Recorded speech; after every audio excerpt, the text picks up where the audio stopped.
was times this year where teammates were ahead of me, and mentally before the race even started or midway through the race, I said I can't beat them. And I want to change that starting with this track season.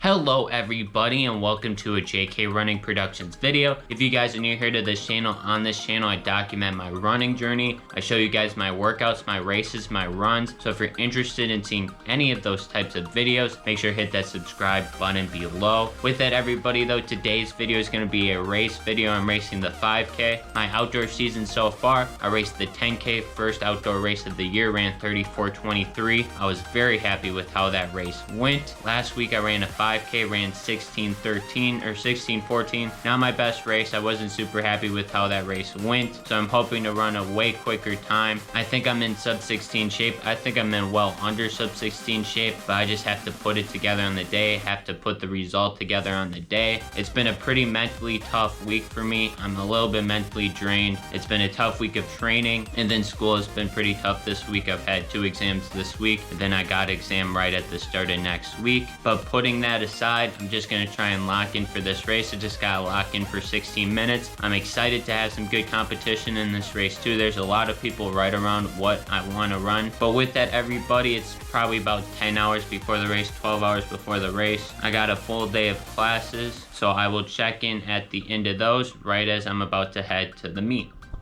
All right, we're at the meet. Steeplechase just happened. Men and women's 4x1 going on. How excited are you for this men's 4x1 camp? I'm ecstatic. Excited to see how this goes. Do you wish you were in it? I do wish I was running, but you'll be back. I'll be back next week to run my legs, so we'll look forward to that next week.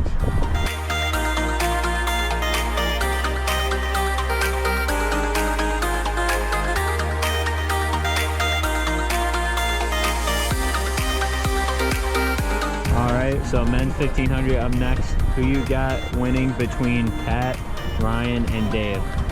Pat, Dave, Ryan. I got Ryan, then Pat, then between Dave as well. Ryan does not have the leg speed. No, I'll take. I was like, that's Dave, such a bold Dave, claim. Ryan, Pat.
Get him, Luke! Let's go! Get him, Luke!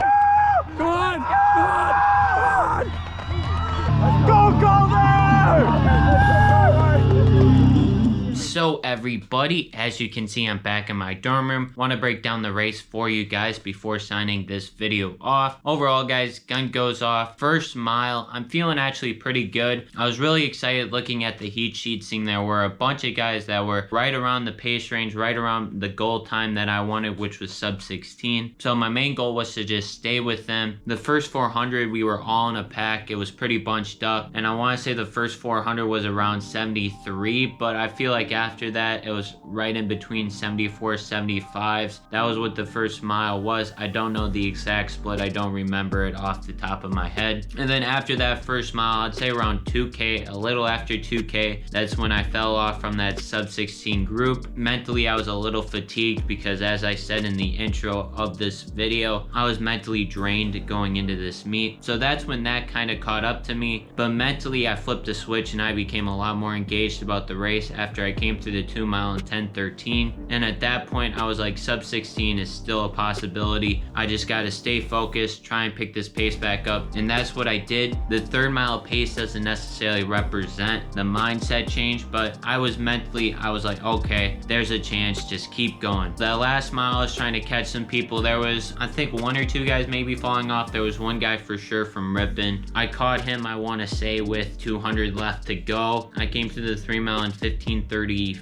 15:35, ran 16:08, so I closed in probably low 34s, high 33. So it was a solid close, solid last 200. Some takeaways from this race: overall, it is quicker than last week. Last week I ran 16:14 highs. This week I ran 16:08 mid, so it definitely is quicker. I think that came from running a quicker first mile. My second takeaway from this race is that sub 16 is a lot harder than I thought it was going to be to break. This is, I would say, my 4th attempt of trying to break 16. If you count the 2 attempts indoors where I tried to break 16, then you count last week where I tried to break 16. So 16 is definitely a lot harder than I thought. I said this in my last race breakdown, but I feel like it's more of mentally, once I break that 16-minute barrier, I'm going to run well under that 16-minute barrier because I feel like I'm capable of running well under that. And then one other thing about this race is, in a way, as I said, I did run quicker than I did last week, but I feel like in a way this was a wasted opportunity for me. I had a really good chance of breaking 16. The guys were there. I didn't necessarily have to do, I wouldn't have necessarily had to do a bunch of the leading. It just sucks to just come up short again. But the goal of this outdoor track season isn't necessarily to break 16 minutes in the 5K. The goal is to get to the 10K conference start line as healthy as possible, earn that spot, and try and place in that top 8. Time doesn't matter for me in that race. It's all about trying to be with those guys top 8 and trying to help my team. But with that, everybody, though, if you haven't already, make sure to hit that subscribe button below. Also follow me on Instagram, Strava, join the JK Running Production Strava Club.